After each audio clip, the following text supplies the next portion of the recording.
So Bill Cosby has been arrested and charged with sexual assault. He has been accused of drugging and raping over 50 women. This has bothered me for a while. This entire narrative, this entire situation with Cosby has bothered me for a while because for like most of us grew up with Bill Cosby. And so it's taken me a while to really figure out what bothered me about this beyond the fact that he's been accused of doing some terrible things for which I won't even attempt to defend him or absolve him of anything. If these allegations are true, even if one of these allegations are true, let alone 55 plus, then he deserves his day in court and he deserves whatever the penalty is for that. So this is not an apology for Bill Cosby. I won't shed a single tear for a man or a woman who commits rape. So let justice take its course. His actions, his alleged actions, if true, they're indefensible, and no one should spend time trying to defend a man or a woman who's committed these types of crimes. However, I will defend his life's work because, full disclosure, I am a direct beneficiary of his life's work. I went to Bethune-Cookman University on a full math scholarship from Bill Cosby. And even though I only spent 2 years at Bethune-Cookman and I only received the scholarship for 2 years before I transferred to another school, it really made the difference. It made the difference between me being able to study and me having to get another job to pay for school. So that's just me. There are thousands of young black people who benefited from Bill Cosby. And this does not absolve him whatsoever of his crimes, right? Of his alleged crimes. Not at all. This does not make the Cosby Show doesn't make his alleged actions more palatable. He doesn't get a pass because he's done a lot of good things. But what it does do for me, it makes me pause and really think about this as to why there are some people we tear down their legacies when they have done something wrong or when they've done something terribly wrong, as in the case with the allegations against Bill Cosby. We tear them down while we simultaneously live in a society where we have whitewashed and continuously whitewashed some of the most egregiously offensive, destructive, and criminal actions of other people.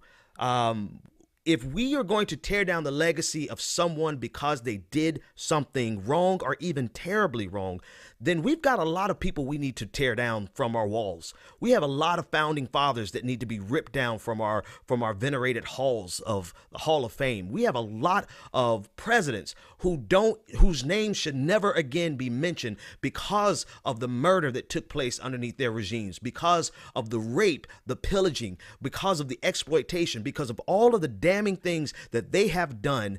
If we are going to rip down somebody because of their crime, their terrible deeds, then we have to do it equitably. We must do it equitably. We cannot allow one person to be ripped apart while we turn a blind eye to someone else's gross actions.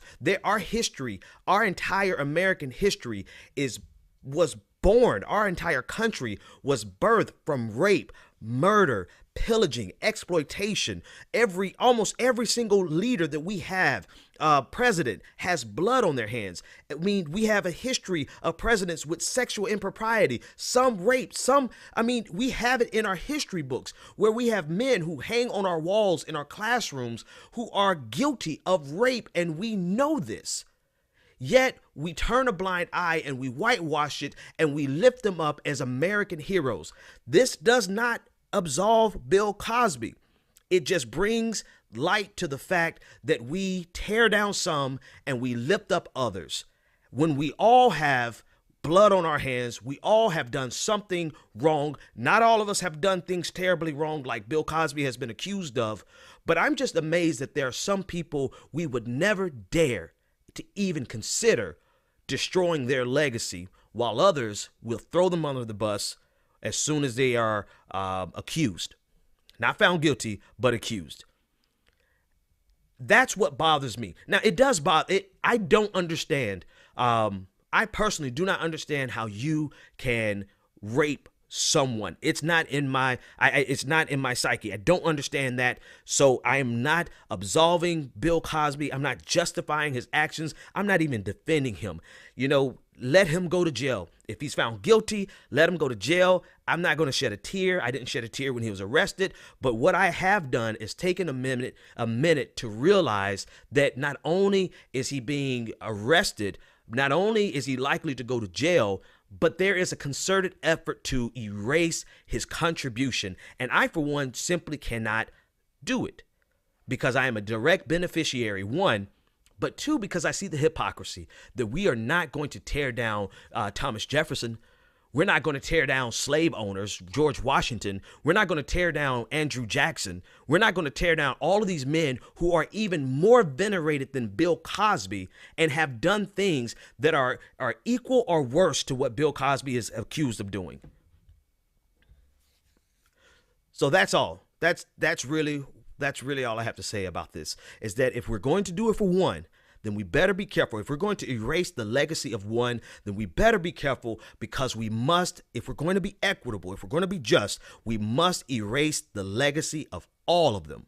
Everyone in history who has done, present or past, who has done something that is as terrible as what Bill Cosby is accused of, we must purge all of their legacies. We must erase them from our history books. We must take them down from our walls.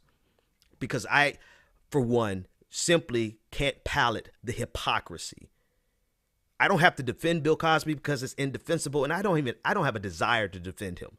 Because like I said, I don't understand the rape ethos. I don't understand that mentality. I don't understand the need to get someone drugged to have sex with them. So whatever happens with Cosby at this point happens with Cosby, not shedding a tear. But it makes me think and pause, and I thought about what Mark Antony said in what Shakespeare said through Mark Antony in Julius Caesar. He said, "The good that men do."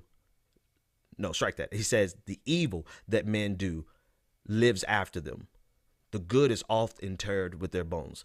So let it be for Caesar." And all I'm saying is that if this is the way we are going to play the game, if this is the way we're going to exact justice, then we must do it equitably. So the good that men do is interred with their bones. So let it be for everyone, or else no one.